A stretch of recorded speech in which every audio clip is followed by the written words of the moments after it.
सूर्य sir जब आए थे तो मैंने वेलकम किया था। मैम ही लेके आई थी, देविशा मैम उनकी जो वाइफ है। और मेरे लिए प्राउड मोमेंट ये था कि सर उस टाइम कैप्टन बने थे और एशिया वर्ल्ड कप के लिए जा रहे जब रेमो सर आए थे यहाँ पे। तो मुझे वो वाला मोमेंट भी बहुत अच्छा लगा था रेमो सर का भी, क्योंकि उनको भी हमेशा हमने टीवी पे ही देखा है। और नहीं, गौर मैम बहुत स्वीट है, बहुत अच्छे तरीके से उन्होंने बात की। मनीषा रानी को तो एकदम जोक निकालती हैं वो तो, क्या चीज़ आपके हेयर के लिए अच्छी है, क्या चीज़ अच्छी नहीं है। भी मैं अपने सलॉन्स में भी ऑलमोस्ट 20+ इंटरनेशनल ब्रांड यूज़ करता हूँ ना, तो ऐसा कुछ कलर इनोवेट कर रहा हूँ। आप समझो 3 साल से मैं ये काम कर रहा हूँ इसके ऊपर, लेकिन एक अच्छा ब्रांड इंडिया में लॉन्च करूंगा। अपनी मोटिवेशंस मेरे को पापा से ही मिली। तो जितना भी मैंने आज तक जो भी नाम कमाया है, सारा डेडिकेशन उन्हीं को जाता है। उन्होंने ही मेरे को पुश किया। देखो, मुझे वीरेंद्र सहवाग का और सचिन तेंदुलकर का बहुत बड़ा फैन था, इसके बाद महेंद्र सिंह धोनी। हाय, दिस इज सनी एयरपोर्ट और आप देख रहे हो मुझे बजुका पे। Keep watching. हाय, सबसे पहले स्वागत है आपका बजुका पर। कैसे हैं आप? All good, all good. आप कैसे हैं? एकदम बढ़िया। सबसे पहले तो ये जानना चाहेंगे, मॉर्निंग की शुरुआत कैसे की आपने आज? किस चीज़ की शुरुआत? मॉर्निंग। मॉर्निंग की। आज मॉर्निंग में उठा, अपना फ्रेश होके वर्कआउट किया। वर्कआउट करने के बाद पूजा की एंड देन फिर अब ऑफिस पहुंच गया। वेल, बट अगर कोई ये पूछूं, कहते हैं ना कि जब हम सुबह उठते हैं तो सबसे पहले हमारा काम का ख्याल आता है कि हमसे क्या होगा नहीं होगा। आपको सबसे पहले आया था सुबह मॉर्निंग में उठ के कि अरे आज भी जाके काम करना है या आज रेस्ट है? नहीं, कैसी? मैं अब बहुत खुश होता हूँ। मुझे ऐसा फील आता है कि जैसे मैंने अब आज कोई नई जॉब स्टार्ट की है। एक्साइटमेंट रहती है मुझे हर दिन नए लोगों से मिलने की। तो मुझे बहुत अच्छा लगता है जब मैं सुबह उठता हूँ। और दिमाग में तो रहता है, काम तो मेरे हमेशा दिमाग में रहता है, लेकिन हाँ, फ्रेशनेस रहती है, एनर्जी रहती है। वर्कआउट करूँगा, फिर इसके बाद पूजा करूँगा, फिर इसके बाद मैं ऑफिस जाऊँगा। फिर जाते ही मेरे को काफ़ी सारे क्लाइंट्स मिलते हैं, तो देन मैं फुल एनर्जेटिक मूड में जाता हूँ और काम करता हूँ। वेल, ऑफ कोर्स ये तो आपकी बात हो गई, बट सबसे पहले मैं शुरुआत करना चाहूंगी आपकी जर्नी से।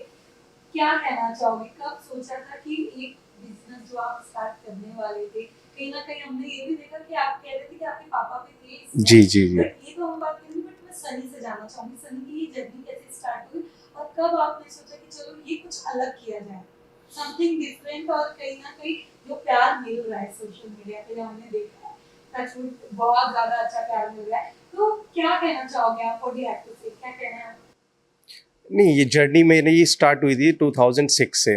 तो मतलब ये अभी मार्च मंथ में ही 13 मार्च को मेरी जर्नी स्टार्ट हुई थी 2006 में। आज पूरे 20 साल कंप्लीट हो गए। मुझे सेलिब्रेट भी करना था, बट बिजी हो गया तो 20 ईयर का सेलिब्रेट नहीं कर पाया। बट हाँ, मेरे को अपनी मोटिवेशंस मेरे को पापा से ही मिली। तो जितना भी मैंने आज तक जो भी नाम कमाया है, सारा डेडिकेशन उन्हीं को जाता है। उन्होंने ही मेरे को पुश किया और उन्हीं की एक एक चीज़ को देख के मैंने उनकी अच्छी चीज़ें भी ली मैंने, और उनकी नेगेटिव चीज़ें भी मैंने ली। हर इंसान की नेगेटिव पॉजिटिव होती है, लेकिन पॉजिटिव चीज़ें मैंने ज़्यादा दी, नेगेटिव चीज़ें मैंने थोड़ा अवॉइड करा। बिकॉज क्या होता है ना कि जैसे ही उन्होंने रिस्पॉन्सिबिलिटी निभाई इतने टाइम से, वो फैमिली से बहुत दूर रहे। नेगेटिव चीज़ यही थी कि हम चाहते थे कि पापा साथ में रहे, लेकिन नहीं रहे साथ में। बट मेरे पास भी वही ऑप्शंस आ चुके थे, लेकिन मैंने फैमिली को नहीं छोड़ा। मैं अपने साथ ही लेके चलता हूँ। बट यहाँ 15 दिन मुंबई होता हूँ तब मुझे बहुत मिस करता हूँ। पर जैसे 15 दिन दिल्ली जाता हूँ तो मैं फैमिली के साथ होता हूँ। तो आई एम हैप्पी कि मैं अपनी जो पापा नहीं कर पाए वो मैं एटलीस्ट कर रहा हूँ। तो वो मुझे अच्छा लगता है। और मेहनत ही सिखाई उन्होंने शुरू से ही, और वो कंटिन्यू 20 साल से मेहनत कर रहे हैं। अब एक्चुअल में लगता है कि हाँ, अब कुछ नाम कमाया। बिकॉज पहले तो यही लगता था कि बस चार दीवारी के अंदर काम करते रहते हैं कंटिन्यू। और अब जब सोशलाइज पता चलता है, लोग आते हैं, अरे आपका काम बहुत अच्छा है, हम यहाँ से आए, हम यहाँ से हैं, तो फील होता है कि नहीं, एक्चुअल में कुछ कमाया हमने। यस, बट सबसे पहले एक ऐसी जगह से जो इतनी खूबसूरत प्लेस है हिमाचल प्रदेश, वहां से दिल्ली, दिल्ली से मुंबई, अगर ये सफर की मैं बात करूँ तो कैसे आप कब दिल्ली गए और कब दिल्ली से सोचा कि चलो एक और जगह जाके एक और चीज खोली जाए जो मुंबई है? और मुंबई, सबसे पहले मुंबई ने आपको कितना एक्सेप्ट किया ये भी जानना चाहेंगे। बट हिमाचल से दिल्ली तक का सफर कैसा था? देखो, हिमाचल से मैं जिस घर में रहता था, जो मेरा घर है, वो बिल्कुल पहाड़ों के बीच में है और उसके आसपास 1-2 किलोमीटर तक कोई घर भी नहीं है। ठीक है, तो मतलब वहाँ पे वॉकिंग जाने में भी प्रॉब्लम होती थी। तो ऐसी जगह से मैं आया था। बट मेरे पापा ने हमें एजुकेशंस बहुत अच्छी दी, उन्होंने पढ़ाया। तो मतलब ये होता है ना कि एक इंसान होता है कि वो सोचता है कि यार मैं ये जोड़ूं, मैं ये जोड़ूं। तो उन्होंने जोड़ने से ज़्यादा करंट सिचुएशन देखी कि मैं अपने बच्चों के लिए करूं, करंट जोड़ना बाद में देखा जाएगा। तो जैसे ही उन्होंने किया, हम धीरे धीरे बड़े होते गए, तो हम भी सपोर्ट करने लगे। एंड देन एक टाइम ऐसा आया कि हम सारी फैमिली फुलफिल हो गई, बट इसके बाद फादर चले गए मेरे। तो एक टाइम था जब मैंने अपना कॉलेज भी छोड़ा था इसी चीज़ के लिए। मैंने फर्स्ट ईयर क्रॉस किया था और देन इसके बाद रिजल्ट ठीक नहीं आया। पापा ने बोला कोई ज़रूरत नहीं है पढ़ने की, और देन मुझे भी रियलाइज़ हुआ कि अब मेरा वो टाइम है स्टैंड होने के लिए पापा के साथ। तो मैंने वो सारी चीज़ें छोड़ी एंड देन इस इंडस्ट्री में आ गया। मैंने पूछा था पापा से कि पापा मेरे को ये शौक है काम करने का जैसे आप करते हो। तो बस उस टाइम पे विल्स फैशन वीक होते थे, तो उससे मैं थोड़ा इंस्पायर हुआ देख के ये लाइफस्टाइल की, मुझे ऐसी लाइफस्टाइल जीनी है। बट वो दिमाग में एक गोल रखा कि बस अब इसी को पकड़ना है, इसके अलावा कुछ नहीं देखा। कोई दोस्त कोई और कोर्स कर रहा है, कोई आईआईटी, आईटीआई, कोई एचएम कर रहा है, मोस्टली ऐसे ही करते थे। हमारे कुछ दोस्त मेरे आर्मी में है, कुछ नेवी में है, बट स्टिल मैंने ये लाइन पकड़ी और मैंने इसी को ही चूज़ किया। देन दिल्ली में 2006 में मैंने एंटर किया। 2 साल बहुत स्ट्रगल रहा। 2009 में मैं as a proper hair stylist, पहले एक असिस्टेंट हेयर स्टाइलिस्ट की तरह काम किया मैंने। बिकॉज कभी भी आपको किसी को भी काम, पहले तो मेरी एज इतनी छोटी थी, मेरे से कोई करवाता ही नहीं था। सब ये बोलते थे ना कोई बियर्ड है ना कुछ है, यार ये कर भी लेगा। तो थोड़ा सा अपने अंदर ही ये लगता था कि नहीं यार बहुत छोटे हैं अभी इस काम के लिए। लेकिन पैशनेट होके काम किया, दिल्ली में कंटिन्यू काम किया। इसके बाद मैं आउट ऑफ कंट्रीज़ भी गया, काफ़ी जगह गया। मैंने वहाँ पे जो भी अर्निंग थी अपनी, मैं अपनी एजुकेशन पे लगाता रहा। एंड देन इसके बाद फादर मेरे चले गए, एक्सपायर हो गए। और देन इसके बाद धीरे धीरे फैमिली की रिस्पॉन्सिबिलिटी और बढ़ी, और मेहनत करी। फिर और मेहनत करने के बाद फिर एक टाइम आया कि अब शादी कर लो भाई। फिर शादी की। फिर मेरी वाइफ भी बहुत सपोर्टिव है। मेरे 2 ब्रदर हैं छोटे, वो भी इसी फील्ड में आए भाई को देख के, और हम तीनों मिल के काम करने लगे। एंड देन एक अच्छी जर्नी, एक अच्छा नाम बनाया हमने अपने प्लेटफॉर्म पे। फिर जब सब कुछ ठीक था तो फिर कोविड ने हमें सिखाया कि भाई कुछ कर लो, दुनिया का कुछ पता नहीं है। तो उस टाइम पे तो यही एक चीज़ चल रही थी सबके माइंड में। तो देन विल स्टार्ट किया, अब मैं किसी के लिए काम नहीं करूँगा, अब मैं अपने लिए करूँगा जो भी करूँगा। तो देन सनी एयरपोर्ट की इनोवेशन हो गई 2020 में।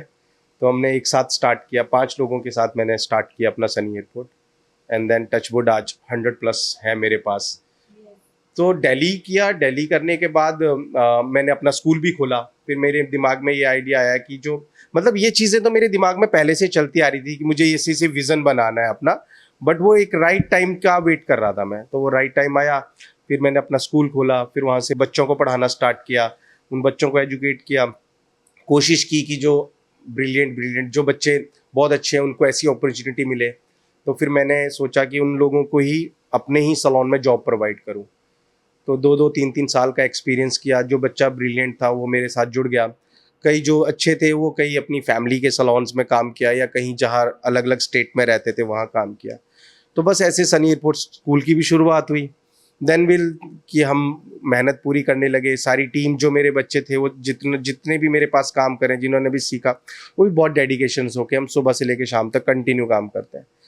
फिर हमने सोचा कि यार अब कहीं और जगह एक्सपेंड करते हैं। फिर मैंने ट्राई किया गुरुग्राम की तरफ।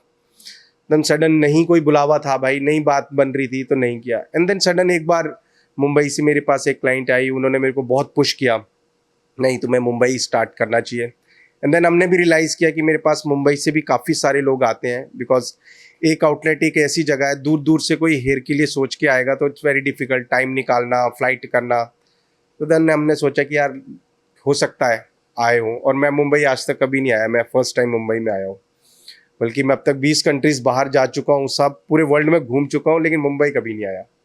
सो फिर दिल्ली से मुंबई की शुरुआत ऐसी हुई। मुंबई आया, 1-2 विजिट किए और आते ही जगह फाइनलाइज की। और देन मेरे को नहीं पता था कि बांद्रा कैसी जगह है, अंधेरी कैसी जगह है, मेरे को कभी नाम नहीं सुना था मैंने। लेकिन हाँ, बहुत सारे क्लाइंट्स मुझे बोलते थे कि आपको यहीं ओपन करना चाहिए, यहीं ओपन चाहिए। तो बस ऊपर वाले का नाम लिया एंड देन बांद्रा में सलोन खोल दिया। बट एक चीज तो काफी अच्छी हुई कि जैसे मैंने पूछा था मुंबई में आपको कितना एक्सेप्ट किया, आई थिंक मुंबई ने बहुत प्यार से accept नहीं, मुंबई ने बहुत, पर देखो क्या होता है ना, मुंबई जहाँ तक मुझे लगता है कि जो इंसान बहुत मेहनती होता है ना उसी को एक्सेप्ट करती है, अदरवाइज बाहर फेंक देती है ये। सो मैंने भी बहुत स्ट्रगल किया इस 1 साल के अंदर। कुछ हेल्थ इश्यूज भी होने लगे बिकॉज हर 15 डेज ट्रैवल करना इट्स क्वाइट डिफिकल्ट, और अपॉइंटमेंट शेड्यूल इतना 2-2 3-3 महीना वेटिंग का पैक रहना, मतलब आपका ना पर्सनल लाइफस्टाइल खत्म हो जाता है। अब मैं यहाँ पे काम कर रहा हूँ, अब 15 दिन बाद दिल्ली में काम करूँगा, तो कोई ऐसा स्पेस नहीं है जिसमें मुझे रेस्ट करने को मिलता है। बट एक डेडिकेशन है, नहीं करना है। तो आज मुंबई में मैं 15 दिन रहता हूँ, तो वो फुल डेडिकेशंस के साथ करता हूँ। मुझे लगता है कि ऊपर वाला इतनी ताकत देता है मुझे, और इतने सारे लोगों का प्यार मिलता है, और एक ही चीज़ रहती है मेरी, बस मेहनत और एक राइट गाइडेंस करना लोगों को, कि कहाँ पे हेयर इंडस्ट्री हमारी चल रही है, कहाँ पे हम लोग गलत कर रहे हैं, कहाँ अच्छा कर रहे हैं। तो बस वही मोटिवेशन लेके काम कर रहा हूँ। जैसे कि अभी आपने कहा कि आपका स्कूल भी है जो हमने भी देखा है, जी। बट मैं ये जानना चाहूंगी उसमें कभी-कभी ऐसा होता है कि लोगों को सीखना होता है बहुत सारे, बट कुछ लोग पैसे पे नहीं कर पाते या दे नहीं पाते। तो कभी ऐसा कोई इंसिडेंट आपके साथ हुआ है जिसने आपसे ये कहा हो कि सर मैं उतना तो नहीं कर सकता, बट मुझे ये सीखना है, और आपने उन्हें प्यार से वेलकम किया है कि चलो ठीक है हम इस बार कर देते हैं? देखो नहीं, ऐसा मोमेंट तो देखो मे बी अभी तक तो मुझे ऐसा कोई मिला नहीं, बट समहाउ क्या होता है ना कि हर लोग ना रियल नहीं होते। देखो आप किसी पे भरोसा नहीं कर सकते। अगर मैं अपने कपड़े ऐसे पहन के जाऊंगा, या मैं ऐसा मुंह बना के जाऊंगा, रोऊंगा, मतलब इट्स फील, मुझे कई बार ऐसा लगता है यार लोग इतना फेक क्यों करते हैं। मेरे साथ भी ऐसा इंसिडेंस हुआ था। मैंने देखा कई लोग आते हैं, जैसे सर एक बार आपका मैं फ़ैन हूँ बहुत, आप प्लीज़ मेरे साथ एक पिक्चर्स क्लिक करा लो।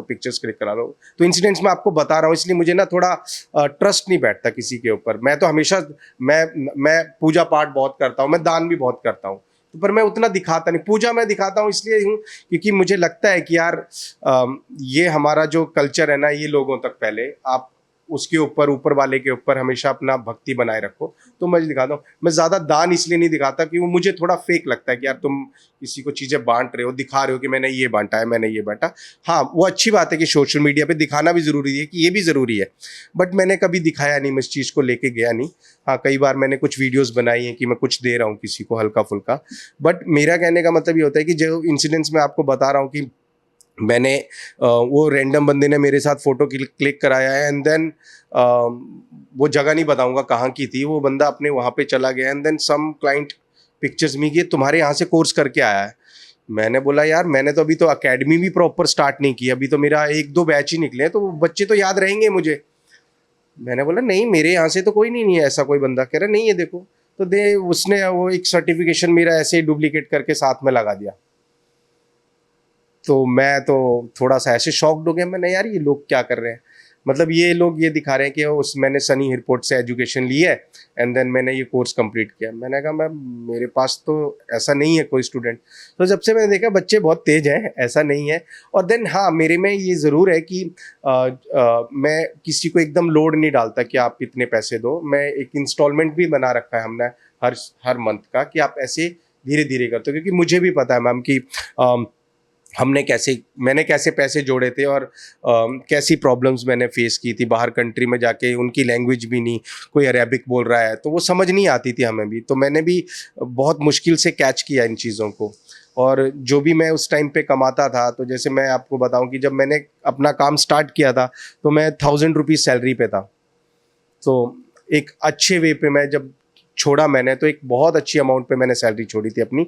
बट मुझे वो स्ट्रगल याद है कि मैं कैसे जोड़ता था अपनी घर की इंस्टॉलमेंट, बाइक की इंस्टॉलमेंट, ये सब चीज़ें, और घर हिमाचल भी पैसे भेजना। तो जो भी अर्निंग बचाता था वो मैं अपना एजुकेशन पे लगाता था।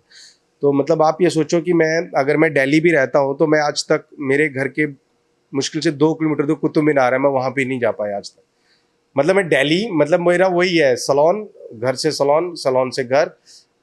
थोड़ा सा कभी यार दोस्तों के साथ इधर, वो भी वेडिंग से पहले कभी पार्टीज वगैरह कर ली। अदरवाइज अब जो मेरा लाइफस्टाइल इतना एक्टिव है, अगर कहीं पार्टीज पे भी गया तो ऐसे जाऊंगा बस देखने के लिए कि हाँ मैं आया हूँ, दैट्स इट। तो लाइफस्टाइल धीरे धीरे बढ़ा, और एजुकेशंस भी धीरे धीरे मैंने अपनी बड़ी की। और बच्चों के ऊपर मतलब अपने ऊपर एजुकेशन पे ज़्यादा मैंने स्पेंड किया। तो आज मैं जिन बच्चों को जो सिखाता हूँ मैं यहाँ पे, तो मुझे ये फील होता है यार ये वाला चीज़ मेरे टाइम पे क्यों नहीं थी। क्योंकि आज जितनी सारी एजुकेशन हम अपने बच्चों को सिखाते हैं, तो बच्चा शुरू से लेके एंड तक फुलफिल हो जाता है। मतलब वो कभी भी कहीं पे भी जॉब करेगा, तो उसको ये फील नहीं होगा यार ये तो मेरे को सिखाया ही नहीं। तो हम उस लेवल पे बच्चों को सिखाते हैं। और इंसिडेंट्स में अब यही है, अब कभी एक आधी बार मैंने गिव अवे स्टार्ट किया था, तो एक बच्चे को हमने पढ़ाया था जिस जिस गिव अवे में, दैट्स इट, वही था और तो कुछ नहीं था। एक बहुत अच्छा एग्जांपल भी आपने कहा कि जो इंसिडेंट आपके साथ हुआ था। वेल अभी के टाइम पे जो एआई का यूज हो रहा है, मैं आपसे जानना चाहूंगी सबसे पहले तो आप कैसे देखते हो, क्योंकि जैसे अभी एक जने मिसयूज किया, ऐसे बहुत सारी चीजें 100% होता होगा। कि मिसयूज हो रहा है। आप कैसे देखते हो ये सारी चीजों को आज के वक्त में, क्योंकि लोग एआई का सही इस्तेमाल करने के बदले बहुत ज्यादा गलत इस्तेमाल हुआ जा रहा है अभी हमारे देश में, तो आप क्या कहना चाहते हैं? सी देखो एआई, अब आने वाले टाइम में इससे ज़्यादा बड़ी टेक्नोलॉजी और भी आएंगी। ठीक है, अब मैंने वही एक इंसिडेंस और हुआ था, मैंने सूर्य कुमार सर का हेयर कट करा था एंड देन वो किसी ने उनके बाल वो पिंक कर दिए पूरे, एंड देन सब बोल रहे हैं ये ऐसा लग रहे हैं ऐसे लग रहे हैं। मैंने यार मैंने तो पिंक नहीं किया, मैंने तो नॉर्मल कलर किया था। सो कई जगह पे बहुत ज़्यादा मिसयूज़ होता है, और कई जगह पे ऐसा होता है जैसे कोई बंदा अपना फेस डालता है, अच्छा मेरे पे क्या अच्छा लुक लगेगा, सो एआई के थ्रू वो जनरेट कर लेता है, ओके मतलब एआई ने ऐसा क्रिएट किया उसका लुक अच्छा लग रहा है, वो डेफिनेटली बेटर है। देखो जो भी चीज़ टेक्नोलॉजी के हिसाब से आती है कई बार बहुत अच्छी होती है, लेकिन उनको ये चीज़ का नहीं पता कि जो आर्टिस्ट क्रिएट कर रहा है क्या उसका हेयर वो चीज़ लेने के लिए कैपेबल है कि नहीं है, वो ज़्यादा इम्पोर्टेंट है। तो और बहुत सारी चीज़ें अब आई डोंट नो कितनी आने वाले टाइम में ये परफेक्ट रहेगी, कितनी प्राइवेसी रहेगी, कितनी सोशल मीडिया के थ्रू ये बेकार हो जाएगी। ये तो लोगों की थिंकिंग के ऊपर है, वो क्या चाहते हैं, वो क्या बनाना चाहते हैं किसी को। कल को मैं ऐसे बात कर रहा हूँ, मेरे को पता नहीं कहाँ बिठा देंगे किसी के साथ, एआई से कुछ भी हो सकता है भाई। तो अपने आप को तो सेफ ही रखो। आई डोंट नो, जिसका दिमाग गलत होगा वो गलत ही काम करेगा। वेल वैसे भी आपने देखा कि सूर्य कुमार सर आए थे, कैसा था वो एक्सपीरियंस? और ज्यादातर हमें लगता है कि वो 90 में ही आए थे, क्योंकि मोस्ट ऑफ द सेलिब्रिटी जी जी जी इवनिंग के टाइम पे वो नहीं ट्रैवल करते बिकॉज ऑफ जो मीडिया। जी जी जी जी। मैं वो मोमेंट के बारे में जानना चाहूंगी, कैसा था, कैसा एक्सपीरियंस था, क्या बातचीत हुई, क्या एंड में उन्होंने क्या फीडबैक? देखो मैं वही बोलना चाहता हूँ। देखो मैं आज मुंबई में बैठा हूँ, लोग मुझे बहुत सारे सोशल मीडिया पे जानते हैं और वो मुझे ऐसा फील भी कराते हैं यार सनी तुम सेलिब्रिटी हो, बट भाई हम कोई सेलिब्रिटी नहीं है। मैं आज भी अपने आप को वही हिमाचल का लड़का ही समझता हूँ, छोटा सा, ऐसे ही काम करता रहा हूँ और ऐसे ही पैशनेट होकर काम करता हूँ। तो वो हमारे लिए, जैसे मैं सूर्य कुमार को सर को मैं कभी मिला नहीं हूँ पहले, तो मैं हमेशा टीवी पे ही देखा उन लोगों को, जितने भी मेरे पास यहाँ पे आते हैं सबको हम स्क्रीन पे ही देखते हैं। ठीक है, तो एक मोमेंट बहुत बड़ा होता है हमारे लिए कि यार ये इतने बड़े लोग हमारे पास आए हैं, तो एटलीस्ट कुछ तो हमारे अंदर ताकत होगी या कुछ तो हमारे अंदर एबिलिटी होगी कि ये लोग पसंद करते हैं काम को। नहीं तो वो सूर्य सर जब आए थे तो मैंने वेलकम किया था। मैम ही लेके आई थी, देविशा मैम उनकी जो वाइफ है वही लेके आए थे। वो पहले वो आए थे मेरे पास, फिर सर आए थे। और मेरे लिए प्राउड मोमेंट ये था कि सर उस टाइम कैप्टन बने थे और एशिया वर्ल्ड कप के लिए जा रहे थे और वो वर्ल्ड कप जीत भी आए। तो मेरे लिए तो एक स्टैंप लग गया, भाई मैं कैप्टन का हेयर कट करा, वर्ल्ड कप जीता है, तो मैं तो स्टैंप लेके बैठ गया हूँ। तो मेरे लिए वो मोमेंट बहुत अच्छा था। मतलब मैंने सर से बोला भी कि मेरे को ना थोड़ा अजीब सा फील हो रहा है, क्योंकि इन पर्सन मैंने आपको देखा है और बहुत अच्छे, नेचर वाइज बहुत अच्छे थे, कूल थे, चार्म थे, बहुत अच्छे तरीके से बात भी कर रहे थे, फन भी कर रहे थे। तो मुझे ऐसे ही नेचर के लोग पसंद है। आई डोंट नो मीडिया में क्या चीज़ें बाहर दिखाते हैं, कौन बंदा कैसा है, लेकिन जिन जिन लोगों से टचवुड में आज तक मिला हूँ वो सब खुश है, मतलब सब हैप्पी हैं, एवरीथिंग इज फाइन। बट कोई ऐसी बातचीत हुई कि सर आप इनसे मतलब कभी मिलेंगे तो मेरी बात करना, क्योंकि कहते हैं ना कि क्रिएट एक में हम किसी से भी मिलते, बट एक ऐसा होता है हमारा जिसे हम बहुत ज्यादा पसंद करते हैं, तो आपका कौन फेवरेट है क्रिकेट में? नहीं, मैंने तो कभी ऐसा नहीं बोला कि कभी उनसे मिलवा देना, ये नहीं। मेरे लिए वही सबसे बड़ा प्राउड मोमेंट था कि मैं सर के पास आया हूँ। और मैंने उनको बोला था, जब मैं उनसे बात कर रहा था, मैंने बोला मेरे को सर ऐसे शिवरिंग सी हो रही है, मुझे वो वाला मैच याद आ रहा है जब आपने कैच पकड़ा था और वो जीते थे हम T20 वर्ल्ड कप का। तो वो मोमेंट मेरे को बार बार ऐसी याद आ रही थी। सो डेफिनेटली मेरा मन होता है बहुत काम करने का, लेकिन देखो क्या होता है ना कि कभी भी कोई भी बड़ा स्टार होता है, उस किसी के पास टाइम नहीं होता है कि वो 10 दिन वेट करे, 15 दिन। उनका तो है कि आज मौका मिल गया। और ये लोग अपनी ग्रूमिंग पे भी इतना टाइम नहीं देते हैं, इनको तो लगता है बस अभी प्रैक्टिस करनी है, ओके बाल थोड़े लंबे हो गए, ओके शॉर्ट कर दो, कट कर दो। कभी कभार ऐसा लकी होता है कि यार हमें टाइम मिल गया, सर के पास टाइम है कि वो मेरे पास आगे करने की। वेल चलिए, ये तो आपने बोला, बट मैं आपसे जानना चाहूंगी आपका फेवरेट क्रिकेटर कौन है? मेरा फेवरेट क्रिकेटर कौन है? देखो मुझे जब मैं स्टार्टिंग से जब मैं क्रिकेट मुझे एक्चुअल में एक और चीज़ बताऊँ ना, जब बचपन में थे तो शौक था मेरा भी ये कि मुझे क्रिकेट प्लेयर बनना है। तो मैं वीरेंद्र सहवाग का और सचिन तेंदुलकर का बहुत बड़ा फ़ैन था। मतलब बस वो अगर आउट हो गए ना, मैं मैच करना देखना बंद कर देता था। तो मतलब इतना क्रेज़ी था शुरू-शुरू में। फिर इसके बाद देखो होता है ना कि जैसे-जैसे आप बड़े होते हैं तो आपके क्रिकेट प्लेयर भी चेंज हो जाते हैं, ठीक है? अब सचिन तेंदुलकर और आपका वीरेंद्र सहवाग, इसके बाद मेरे फ़ेवरेट बने महेंद्र सिंह धोनी। मैं उनको भी बहुत फ़ॉलो करने लगा, उनका भी मुझे बहुत अच्छा दिखा। इसके बाद आए विराट कोहली, और इसके बाद आए नहीं, विराट कोहली के बाद तो अभी स्टिल मैं ऐसा सोच रहा हूँ कि कोई ऐसा हो बंदा कि जो उस लेवल पे नाम कमा सके, बिकॉज बहुत सब क्रिकेटर तो सारे मेहनत करते हैं लेकिन ना नाम कहीं कहीं एक नेक्स्ट लेवल पे बनता है जिसको पूरा वर्ल्ड जानता है ना? तो मुझे मतलब इनकी बैटिंग, युवराज सिंह की बैटिंग भी मुझे बहुत अच्छी लगती थी, बुमराह की बॉलिंग मुझे बहुत अच्छी लगती थी। तो मतलब ये कुछ ऐसे क्रिकेटर थे जो जिनको पैशनेट होके देखता था। लेकिन अब क्रिकेट को, अब जैसे अब आईपीएल भी स्टार्ट हो रहा है, मैं चाहता तो बहुत हूँ कि क्रिकेट देखने जाऊँ, पर यहीं से नहीं निकल पाता हूँ। और आईपीएल के कई बार ऐसा हुआ, एक दो बार गया भी मैं, तो जब एक इनिंग खत्म हो जाती तब पहुँचता हूँ। बिकॉज 7 o'clock स्टार्ट हो जाता है वो शाम को, और मैं 8 बजे तक फ्री हो नहीं पाता हूँ। तो कई बार ऐसा हुआ कि एंड तक पहुँचा हूँ, लेकिन आपने तसल्ली के लिए कि नहीं भाई मैं देखने गया। तो आईपीएल में कोई टीम है फेवरेट जिससे आप सपोर्ट करते हो, ये जीतना चाहिए इस बार, इनके हाथ में आना चाहिए? कि आईपीएल में यार दिल्ली जीतनी चाहिए एक आधी बार तो। दिल्ली को बहुत टाइम से सोच रहे हैं, एटलीस्ट दिल्ली को तो एक बार सबको मौका दिया जाना चाहिए कि एक बार टीम उतरे। तो दिल्ली भी आनी चाहिए, पंजाब भी आनी चाहिए, और तो सब अच्छे हैं। बैंगलोर अब जीत गया पिछले साल, सो अब दिल्ली और पंजाब का नंबर आना चाहिए। वाह, तो मतलब अगर इस बार दिल्ली जीती तो जाओगे आप देखने नेक्स्ट ईयर? किसका? आईपीएल को? नहीं, मैं तो अभी भी मौका ढूंढ रहा हूँ अभी कि मैं अभी मुंबई का मैच होगा तो शायद जाऊँ मैं। पर आई डोंट नो यहाँ क्लाइंटेज कितना टाइम लगता है, बिकॉज कलर वगैरह में टाइम बहुत ज़्यादा लगता है। तो कई बार ऐसी चीज़ें होती हैं कि अपनी जो आपकी एक्साइटमेंट है कहीं जाने की, वो छोड़नी पड़ती है। मेरे साथ हुए हैं बहुत बार ऐसी चीज़ें भी कि बिकॉज ऑफ रश मैं अपनी बहुत सारी मोमेंट खो देता हूँ। वेल चलिए, ये तो हो गई क्रिकेट की बात, बट ऐसे काफी सेलिब्रिटी है जिनका आपने प्रॉपर, कहते हैं ना, उन्हें ग्रूम किया है, मतलब उनका हेयर इतना अच्छा किया है कि शायद मैंने जहाँ तक देखा रिस्पॉन्स अच्छी मिल रही है, प्यार अच्छा मिल रहा है। पर मैं ये जानना चाहूंगी, ऐसा मोमेंट जो सबसे पहले सेलिब्रिटी आए और आपको, मतलब आपने उनसे मुलाकात की और इतना सारा प्यार मिला, उन्होंने जाकर उन्हें यकीन नहीं हुआ कि उनका बिफोर आफ्टर इतना अच्छा हुआ है, वो कौन? यार ऐसा तो मुझे सोचना पड़ेगा बड़ी डेप्थ में लेके। लेकिन हाँ, मुझे जब रेमो सर आए थे यहाँ पे, तो मुझे वो वाला मोमेंट भी बहुत अच्छा लगा था रेमो सर का भी, क्योंकि उनको भी हमेशा हमने टीवी पे ही देखा है। और मुझे नहीं पता था कभी लाइफ में ऐसे मिल पाऊंगा, लेकिन अचानक जब आए वो यहाँ पे और मैंने उनका कट एंड कलर किया था, तो उनको भी बहुत पसंद आया। और मुझे भी थोड़ा ऐसा लगा यार नहीं, जो बंदा क्योंकि रेमो सर का जो मतलब क्राफ्ट है ना, वो थोड़ा फंकी भी है, मतलब वो थोड़ा स्टाइलिस्ट रहते हैं।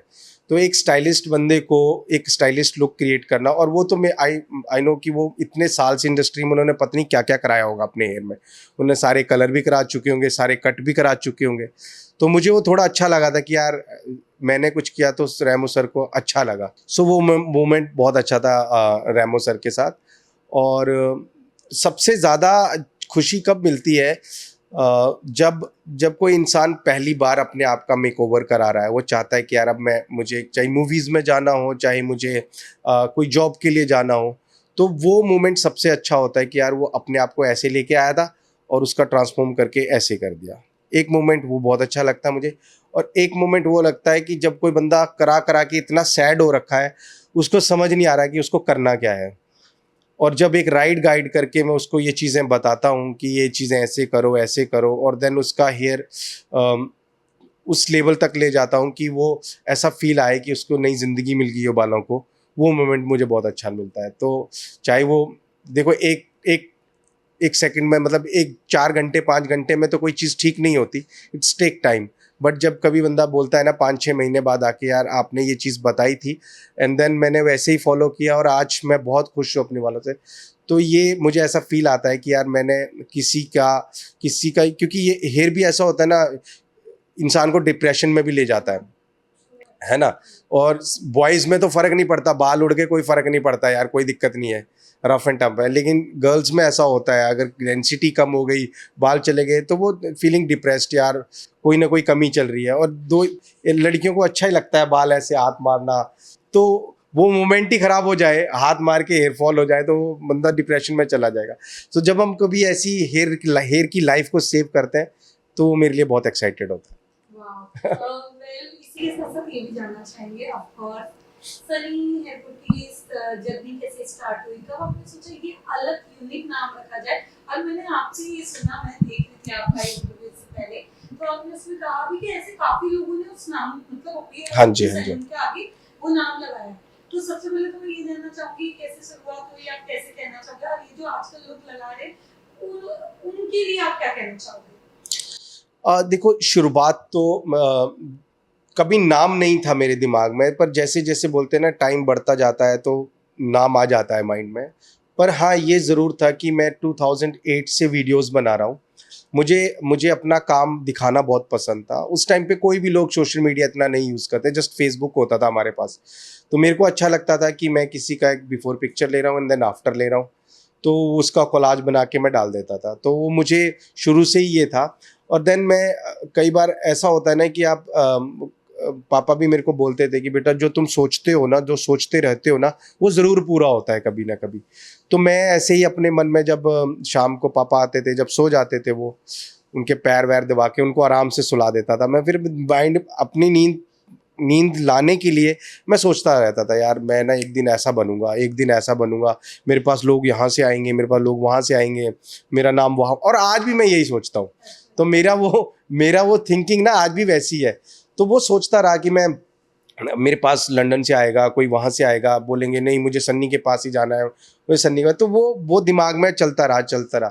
और देन जब अपना सैलून खोलने का नाम आया दिमाग में कि अब मुझे अपना सैलून खोलना है, तो उसका नाम वो मुझे उसी चीज़ से मिला कि यार कोई भी इंसान कहीं पे भी कोई अपनी डेस्टिनेशन ढूंढता है कि मुझे, मान लो किसी को लंदन से मुंबई आना है, तो वो डायरेक्ट किसी के घर पे नहीं उतरेगा, वो एयरपोर्ट पे उतरेगा, है ना। कोई पेरिस से आ रहा है तो वो भी उसी एयरपोर्ट पे उतरेगा। तो उसका डेस्टिनेशन सबसे पहला उसका एयरपोर्ट है। तो मेरा ये था कि मेरे लोग जितने भी वीडियोस देखेंगे या मेरी वीडियोस जहाँ पे भी वायरल होगी, वो लोग अगर फ़ोन पे देख रहे हैं, अच्छा मुझे इस बंदे के पास हेयर कट कराने जाना है, तो डायरेक्ट मेरे सैलून में तो नहीं उतर सकता, वो एयरपोर्ट पे उतरेगा। तो मैंने उसको इमेजिनेशन करके सोचा कि यार मैं ना अपना इसका नाम ना एयरपोर्ट की जगह एयरपोर्ट रखता हूँ, मतलब सनी एयरपोर्ट अपना नाम डाल के, कि अलग अलग लोग अलग अलग कंट्री से एक डेस्टिनेशन पे आ रहे हैं अपना मेकओवर कराने के लिए। और क्लाइंट्स को मैं हमेशा सोचता हूँ ये वहाँ की फ़्लाइट से है, ये वहाँ की फ़्लाइट से है। तो बस वो एयरपोर्ट का कॉन्सेप्ट ऐसे बना। एंड देन ये कैप का कॉन्सेप्ट, मेरे पास ऐसा कैप इंडिया में मैंने बहुत जगह सोचा था कैप्टन कैप लेने का, लेकिन मुझे कहीं मिला नहीं। तो ये कैप बेसिकली मुनीर सर का था, जिनसे मैंने ट्रेनिंग ली थी इधर आपके टर्की में। तो ये कैप का कॉन्सेप्ट उनका था, बट ये कैप का कॉन्सेप्ट मुझे पायलट वाला थीम रखना था, क्योंकि मैं अगर एयरपोर्ट का हूँ तो मैं इसका पायलट हूँ। तो पायलट कैप को मैंने इस तरीके से क्रिएट कराया वो।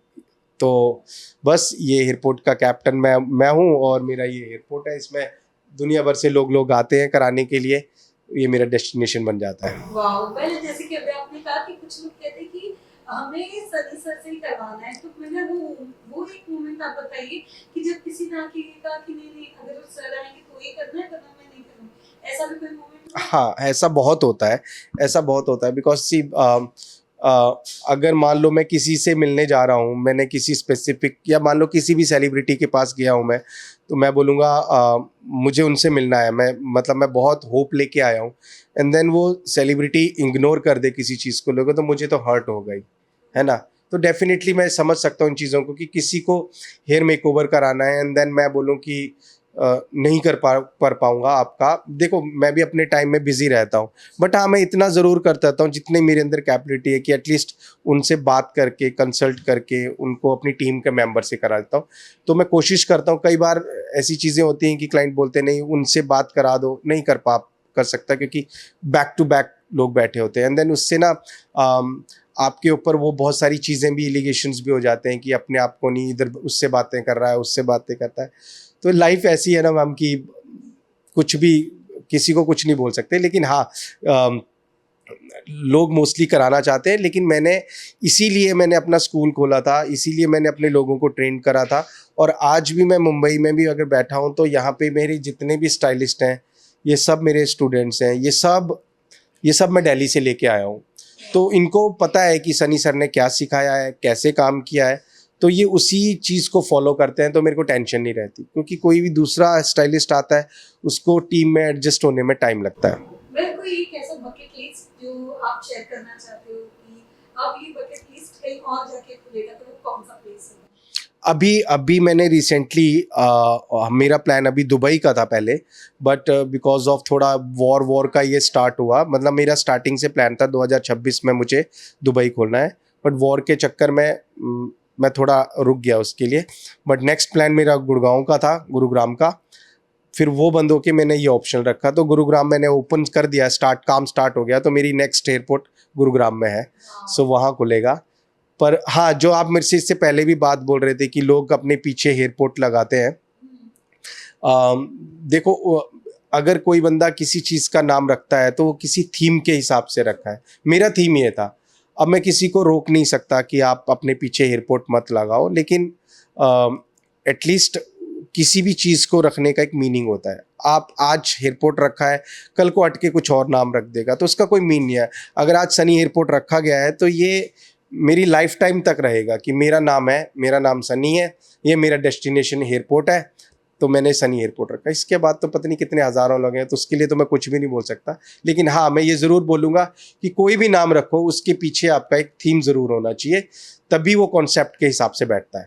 तो वेल हमने ये भी सुना कि जैसे कि आपके इसमें अगर अपॉइंटमेंट लेनी होती है तो 3-3 महीने पहले से लोग अपॉइंटमेंट लेते हैं। जी। उसके बारे में क्या कहना चाहोगे आप?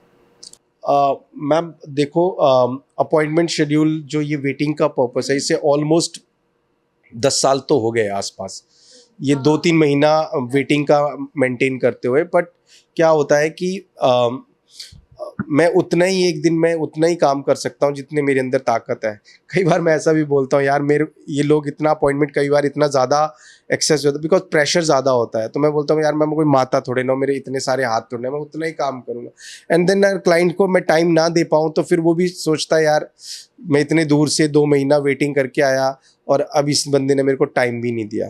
तो मेरे लिए भी बहुत एम्बैरेसिंग फील हो जाता है कई बार। तो ये वेटिंग का ये होता है कि लोग इतना प्यार करते हैं, काम को अप्रिशिएट करते हैं। तो वो सिस्टम हमने शुरू से ही ऐसा ऑनलाइन रखा था कि एक दिन में मुझे अगर इतने कलर करने हैं, उससे ज़्यादा नहीं करता। और देखो जितने कलर हमारे सैलून में होते हैं, मुझे आई डोंट थिंक सो पूरे हिंदुस्तान में इतने कलर होते होंगे। हम पहले बहुत कलर करते थे, लेकिन अब हमने थोड़ा ट्रैक अपना दबाया कि नहीं, क्वालिटी को मेंटेन करो, ना कि ज़्यादा रश क्रिएट करो।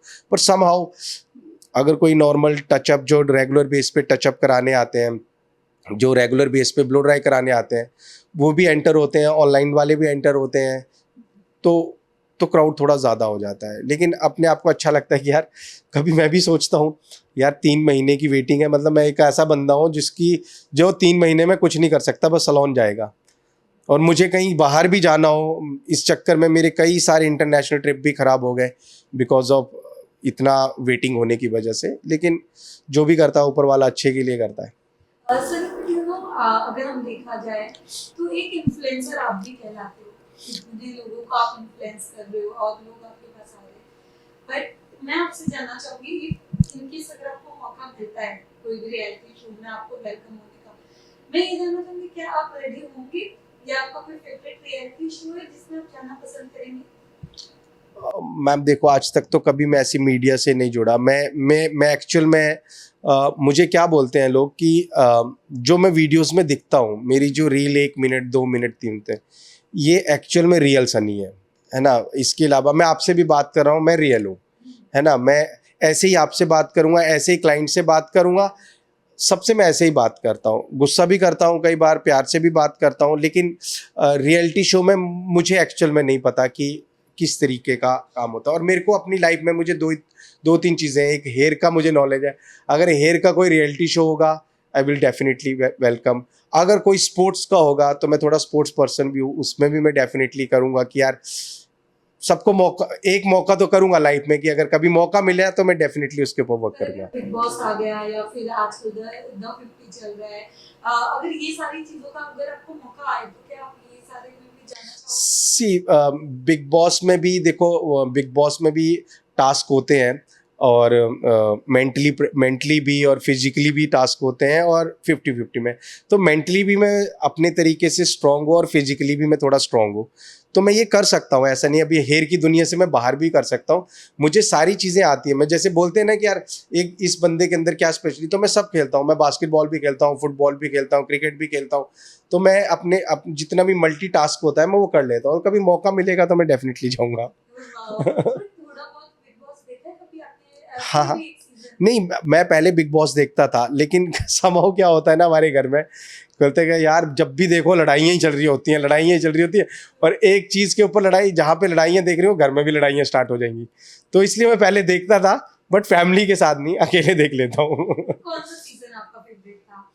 देखो, जब मैंने सिद्धार्थ शुक्ला वाला देखा था, वो बहुत एग्रेसिव वाला बिग बॉस था, वो वाला मुझे अच्छा लगा था। एल्विश भाई वाला भी अच्छा था, आपका प्रिंस भैया का भी बहुत अच्छा था। तो ये कुछ मैंने देखे थे जो जिनको लेके मुझे थोड़ा सा बिग बॉस थोड़ा और अच्छा लगा था। लेकिन हाँ, बट बहुत ज़्यादा लड़ाइयाँ हो जाती है ना, तो जब फैमिली के साथ आप नहीं देख सकते हो, और अकेले में मेरे को टाइम मिलता नहीं है। यही। वेल चलिए, मतलब हम कह सकते हैं कि कभी भी बुलावा आ सकता है और हम भी अपने नजर आएंगे टीवी पे। नहीं, बट मैम मैं हेयर इंडस्ट्री में ही अच्छा हूँ, क्योंकि मेरे को जो काम ज़्यादा। आजकल अगर आपने देखा होगा तो इन्फ्लुएंसर्स को बहुत ज्यादा ऐसे मौका मिल रहा है, जी और जी। बहुत सारे अपनी चीजों को और भी जगह पे, क्या पता आपको भी ये मौका मिले, हो सकता है। हाँ, जाऊंगा, फिर मैं अपनी पायलट कैप पहन के जाऊंगा। तो ये स्टेप वहां पे भी नहीं उतरेगा। नहीं उतरेगा, ये मेरा भी ये लोगो बन गया। मैं कहीं पे भी बाहर जाता हूँ, मैं कैप पहन के ही जाता हूँ। तो मतलब कहीं भी किसी क्लब में, किसी पार्टीज में, कहीं पे शो हो रहा है, कहीं पे भी जाता, तो ये मेरा एक लोगो बन चुका है। और मुझे पर्सनली अब ऐसा फील आता है कि यार मैं कैप्टन हूँ, तो मुझे अच्छा लगता है पहनना। वेल, साथ ही साथ ये भी जानना चाहूंगी, इन्फ्लुएंसर्स वर्सेस एक्टर के बीच में आजकल बहुत सारे सोशल मीडिया पे आप देख रहे होंगे जी जी। कि काफी ऐसी बस लड़ाइयां हो रही है। मैं आपसे जानना चाहूंगी, आप कैसे देखते हैं इन सब चीजों को? एज एन इन्फ्लुएंसर भी आपके पास आते हैं, एक्टर्स भी आते हैं, तो कभी ऐसा होता है वो ये इन्फ्लुएंसर है, एक्टर है, ऐसा वाली कोई फीलिंग्स होती है? यार देखो, मैं तो ज़्यादातर कंट्रोवर्सी देखता हूँ इन लोगों की। मैं तो बोलता हूँ कि भाई यार, अब I don't know this the social media hype या क्या है ये, आपस में कहीं ऐसा है कि आपस में दोनों यार दोस्त की तरह बैठे हो और बाहर जाके लड़ाइयाँ स्टार्ट हो जाए, तो कुछ नहीं होता भाई। मीडिया का मुझे कुछ पता नहीं चलता कौन आपस में कैसे कैसे रहता है। हम तो देखो, हम उनको खाली स्क्रीन पे देखते हैं, और जो भी दिखाया जाता है हमें स्क्रीन पे दिखाया जाता है। तो कोई भी एक बोलते हैं ना, एक क्लिक देना, यार ओ इसने इसके साथ लड़ाई कर ली, या इनका इसके साथ आर्गुमेंट, तो मीडिया में मोस्टली यही दिखाया जाता है, लड़ाइयाँ ही दिखाई जा रही है, पर वो कहीं प्यार से बात कर रहे हैं वो नहीं दिखाया जाता। तो वो चीज़ें मैं ऑब्जर्व भी करता हूँ मीडिया के थ्रू भी। अब क्या सच है क्या झूठ है, वो तो इन पर्सन, अगर कभी मेरे साथ कभी ऐसा हुआ तो मैं तो खुल के बोलूँगा, भैया मैं तो अच्छा था इसके साथ, हाँ यहाँ पर हमारी अंडरस्टैंडिंग खराब हुई, यहाँ बुरा बन गया। तो वो तो तब पता चलेगा जब वो लाइफ जियोगे। ट्रू, बट सोशल मीडिया की बात भी चल रही, तो मैं ये जानना चाहूंगी, जैसे अभी आजकल आप देख लो कि ट्रोलिंग, बैड कमेंट बहुत सारे सोशल मीडिया पर आने लग गए। अगर आप अच्छा करो तो भी, बुरा करो तो भी। अगर आज भी आप किसी एक जो फेवरेट है किसी की, अगर उनके बारे में भी अगर आप कुछ गलत बोल रहे हो तो उसके लिए भी आपको बैड कमेंट्स मिलते हैं। आज के वक्त में आप सोशल मीडिया कैसे देखते हो? आपके लिए सोशल मीडिया क्या है और आप इसे कैसे देखते हो? देखो, सोशल मीडिया का तो मैं ना दो टाइप में ऑब्जर्व करता हूँ। एक, जो बंदा रियलिटी दिखाता है, मैं नॉर्मल कहीं पे किसी भी पार्टीज में हो, मेरी कोई पिक्चर्स क्लिक कर रहा है या मेरी कोई वीडियोस क्लिक कर रहा है, वो डाल रहा है, अच्छा यार ये सनी है, इसको डाल दिया, उसने मेरे मोमेंट कैप्चर किए, मैं डांस कर रहा हूँ या कुछ भी कर रहा हूँ, सो उसने वो रियलिटी दिखा दिया, राइट। और एक मीडिया ऐसा भी होता है कि यार वो ना बस वो ढूंढेगा जहाँ पे इसने मुंह बनाया हो, या जहाँ पे वो ऐसा लग रहा है किसी को घूर के देख रहा हो, तो ना वो मीडिया डेंजर है। वो मीडिया वो ऐसा दिखाता है कि भाई ये बंदा, यार कई बार ऐसी चीज़ें भी होती है ना कि मान लो आप किसी की डेथ होगी, वहाँ गए हो और आपने हल्का सा मूवमेंट ऐसे करके लिया, मतलब ऐसा फील आया कि तुम हंस रहे हो, और उस पे नीचे लिख देंगे ये बंदा, इस बंदे को इतना नहीं समझ आ रहा है कि इसमें भी ये कर रहा है, हंस रहा है। तो ये कहीं ना वो मीडिया गलत लेवल पे ले जाता है, बिकॉज ऑफ एक एल्गोरिथम उठाने के लिए कि यार बंदा बार बार नोट करेगा ये क्या है, पर वो ये नहीं देखता कि वो बंदा कितना ट्रोल हो रहा है उस चीज़ के लिए। और कई बार कोई बंदा ऐसा भी हो जाता है कि वो कुछ वर्ड गलत बोल देता है मीडिया के सामने, बोलना कुछ और चाह रहा है, लेकिन उसको मिक्स एंड मैच करके कभी बार मीडिया ऐसा दिखा देता है कि इसने सच में गलत बोल दिया एडिट होके ना, तो देन वो भी थोड़ा मुझे डेंजर लगता है। इसलिए मैं कभी मीडिया के सामने ऐसे कभी आया भी नहीं हूँ, और कभी हम इतने बड़े हैं भी नहीं कि भैया मीडिया के सामने आए। तो अपने काम में खुश रहते हैं, हम उसी को ही आगे ग्रोथ करते हैं। अब मैं आपसे भी बात कर रहा हूँ, और प्लीज़ अगर मैं आपसे कोई बात कर रहा हूँ ना, मैंने सारी चीज़ें अच्छी बोली हैं। बट ऑफ कोर्स गौर खान भी आपके पास आए थे, कैसा एक्सपीरियंस था, क्या कहना चाहेंगे? नहीं, गौर मैम बहुत स्वीट है, बहुत अच्छे तरीके से उन्होंने बात की। अभी बेबी भी हुआ उनका, तो मैंने उनको चीज़ें भी समझाई बहुत अच्छी कि मैम ऐसी ऐसी चीज़ें, ये चीज़ों की प्रॉब्लम आती है, पर डेफिनेटली उनका सेकंड बेबी है तो उनको पहले से ही पता है। तो कई बार कई चीज़ें होती है ना, जब कोई फर्स्ट टाइम ऐसे अडॉप्ट कर रहा है बेबी, और बेबी हुआ है, तो मैं गाइड भी करता रहता हूँ कि ये चीज़ें नहीं करनी है आपने। पर उनको सारा चीज़ का नॉलेज था, जो मैंने उनको बताया, उनको सब पता। बोलने में बहुत स्वीट है। मैं उनसे एक बार एक शादी पे मिला भी था पहले, जब मैं वेडिंग पे काम करने के लिए गया था। तो ओवरऑल उनके साथ बहुत अच्छा एक्सपीरियंस रहा था मेरा। मनीषा रानी भी आई थी, थोड़ा उनके बारे में, उनकी मस्तियां बहुत कमाई। मनीषा रानी को तो एकदम जोक निकालती हैं वो बहुत अच्छे वे में भी बोलती है, और उनका जो बोलने का तरीका है ना, वो वैसे ही हमें अपने आप ही हंसी आ जाती है। तो वो कुछ भी बोलेंगी तो मतलब मस्त नेचर है, बिंदास वाला नेचर है। जो आपके साथ उन्होंने किया, क्योंकि बेसिकली हमने हमेशा उनको देखा है, वो सबसे पहले यही पूछते कि आपकी शादी हुई कि नहीं। आपसे ये सवाल हुआ है? नहीं, मेरे से नहीं हुआ। मेरे ख्याल से उनको पता भी होगा, शायद हो सकता है उनको पता है, क्योंकि मैं अपने इंस्टा पे अपनी बेटी की फ़ोटो बार बार वीडियोस डालता रहता हूँ, छोटा सनी एयरपोर्ट करके। सो ऐसा नहीं, लेकिन हाँ, मेरा ज़्यादा इतना नहीं हुआ, क्योंकि मैं जैसे बात करता हूँ तो मैं focus only on the hair की ये चीज़ें। बट हाँ, मैं मजाक से ज़्यादा सीरियस होके ज़्यादा बात करता हूँ जितने भी क्लाइंट्स हैं। बिकॉज कोई क्लाइंट ऐसा होता है ना जो 15-15 साल से है मेरे साथ, तो चलो मैं एक फ़नी मोमेंट ले लूँगा। लेकिन कोई क्लाइंट ऐसा है कि जाके मेरे पास अभी फर्स्ट टाइम आया है, सेकंड, जैसे मनीषा मैम अभी सेकंड टाइम आई है मेरे पास कलर कराने। हाँ, जो अभी बात कर रहा था, हाँ, वो सीरियस मोमेंट की, मतलब कई बार हम थोड़ा सा मीडिया में दिखाने के लिए थोड़ा सा कैजुअल भी हो जाते हैं, लेकिन मोस्टली मैं उनको मीडियम, मतलब सीरियस मोड पे ही सिखा रहा था, ये चीज़ें गलत हैं। कई बार मैं क्लाइंट्स के ऊपर गुस्सा भी कर जाता हूँ कि आप लोगों को मैंने इतनी बार समझाया ये गलत है, फिर भी आप लोग ये काम करते हो। तो ऐसी चीज़ें मनीषा मैम को भी मैंने समझाया, इस चीज़ें की जो आप कलर मांग रहे हो वो मत लो, जो दूसरी दुनिया करा रही है वो अलग है, आप अलग हो। आप अगर इस चीज़ में चलेंगे तो क्या अच्छा होगा, क्या बुरा होगा, तो मेरा काम है राइट डायरेक्शन देना। हाँ में हाँ मिला के तो सारे ही काम कर लेते हैं। जी। सो लास्टली, आपके जो इतने प्यारे फैंस हैं, जो इंस्टाग्राम पर इतना प्यार देते हैं, यूट्यूब पर इतना प्यार देते हैं, तो उनके लिए क्या मैसेज देना चाहेंगे? नहीं, मैं सबसे यही बोलूँगा कि जितने भी लोग मेरे को कमेंट्स या लाइक्स, जितने भी, देखो एक वही ज़रिया है, कमेंट्स या लाइक या मैसेज डाल दिया कि करना है, तो अगर वो मेरे काम को बहुत करते हैं, उन सबका प्यार ऐसे ही मिलता रहे। और मैं भी कोशिश करता रहूं कि मोस्ट ज़्यादा से ज़्यादा एजुकेशंस वाली चीज़ें, ट्रांसफॉर्मेशन से ज़्यादा मैं अब बिलीव करता हूं एजुकेशंस के ऊपर। बिकॉज ट्रांसफॉर्मेशंस तो हमने स्टार्ट किया था, आज मैं कहीं पे भी इंस्टाग्राम निकालता हूं, सब जगह वही just before and then after, before and then after. And then पहले मैं अपनी सीरीज़ में चलाता था ऐसे, बिफोर म्यूज़िक होता था, एंड देन मैं अपना प्रोसेस डालता था, एंड देन आफ्टर होता था। लेकिन मेरा पर्पस ये है कि लोगों को ज़्यादा से ज़्यादा लोगों को एजुकेट करना कि आप लोग कहाँ पे ठीक कर रहे हो, कहाँ पे गलत कर रहे हो, कहाँ स्टाइलिस्ट गलत है, कहाँ पे क्लाइंट गलत है, वो उसकी हेयर की पोजीशंस क्या थी, वो क्या कराने आई थी और मैंने उसको क्या करके दिया।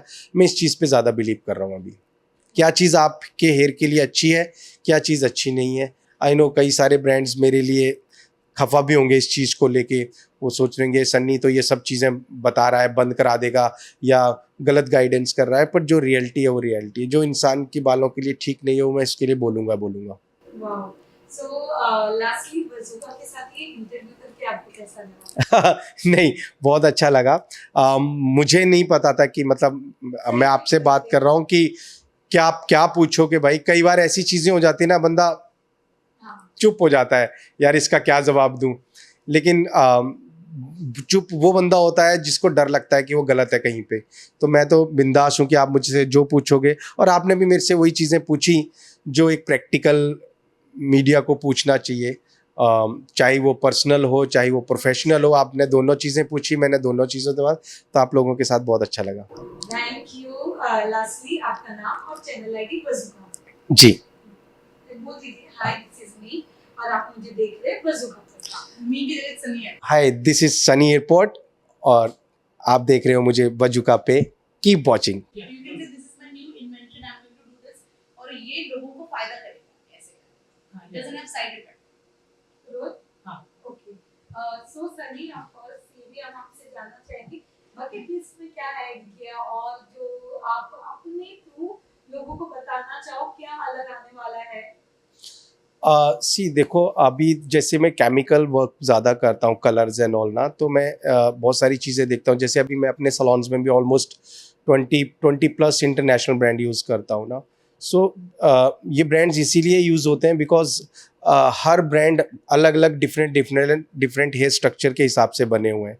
तो मेरे लिए वो थोड़ा ये आसान रहता है कि ठीक है, ये हेयर इस हेयर कैपेबल नहीं है तो ये ब्रांड ज़्यादा काम करेगा। तो उस ब्रांड्स के मुझे सारे नॉलेजेस हैं। बट समहाउ मैं अभी 2-3 साल से मैं ये कंटिन्यू फाइट कर रहा हूँ कि हमारे इंडियन हेयर के ऊपर कोई चीज़ें, बिकॉज जितने भी इंटरनेशनल ब्रांड्स हैं ये सब आपके यूरोपियन हेयर के हिसाब से बने हैं ज़्यादातर। बट एशियन हेयर के लिए क्या बना हुआ है? एशियन हेयर के लिए नॉर्मल जो भी कलर्स इंडिया में मिलते हैं वो उसके हिसाब से है। हमारा स्ट्रक्चर थोड़ा डिफरेंट है, हमारा हेयर का कोटेड थोड़ा डिफरेंट है। सो और हम लोग बहुत ऐसे स्ट्रॉन्ग कलर भी यूज़ करते हैं, एंड देन कई बार हीना वाले बाल, ऑर्गेनिक वाले बाल। तो ऐसे बहुत सारे सैम्पल्स मैं अभी तक मैंने कलेक्ट किए थे। 1-2 साल गए भी हैं वो बाहर, सैम्पल्स गए हैं, उनकी टेस्टिंग हुई है, चेक किया है, और 1-2 बार सैम्पल्स बन के आए भी थे मेरे पास। बट मैं उस चीज़ से फुलफ़िल नहीं हुआ, बिकॉज मैं अपना खुद का एक कलर ब्रांड लॉन्च करूँगा आने वाले टाइम में, ताकि जो प्रॉब्लम्स इंडियन हेयर को सफ़र कर रही है अभी, वो प्रॉब्लम ना हो, जो मैं रीड कर पा सकता हूँ। देखो, मैं खुद तो साइंटिस्ट नहीं हूँ, लेकिन एटलीस्ट ऐसा कुछ क्रिएट करवा सकता हूँ कि जो हमारे हेयर के ऊपर प्रॉब्लम ना करे। बिकॉज जैसे यहाँ पे क्लाइंट्स की आइज़ बर्न हो जाती है, एलर्जी हो जाती है, और कई लोगों को मेजर हेयर फॉल स्टार्ट हो जाता है। तो ऐसा कुछ कलर्स में इनोवेट कराऊंगा कि ताकि हम लोगों को वो चीज़ प्रॉब्लम ना करे। तो इसकी कुछ कैटेगरीज रखे हैं, लग्जरी में भी रखूंगा, एक नॉर्मल लोगों के लिए कि भाई जो उतना अफोर्ड नहीं कर सकते, एटलीस्ट वो क्या कर सके। तो ऐसा कुछ कलर इनोवेट कर रहा हूँ। टेक टाइम, बिकॉज आप समझो 3 साल से मैं ये काम कर रहा हूँ इसके ऊपर। तो अभी 2 बार रिजेक्ट हो चुके हैं, एंड देन मुझे अब दोबारा एक इंटरनेशनल ट्रिप लगाना था। सो समहाउ वो वॉर के चक्कर में अभी नहीं जा पाया, लेकिन अब उसकी टेस्टिंग रेडी है। लेट्स सी अब वो कितने लेवल तक पहुंचता है, लेकिन एक अच्छा ब्रांड इंडिया में लॉन्च करूंगा। वाओ, होप सो जल्दी ये आ जाए और आपकी चीजें भी अप्रूव हो जाए। Thank you, thank you. Thank you so much.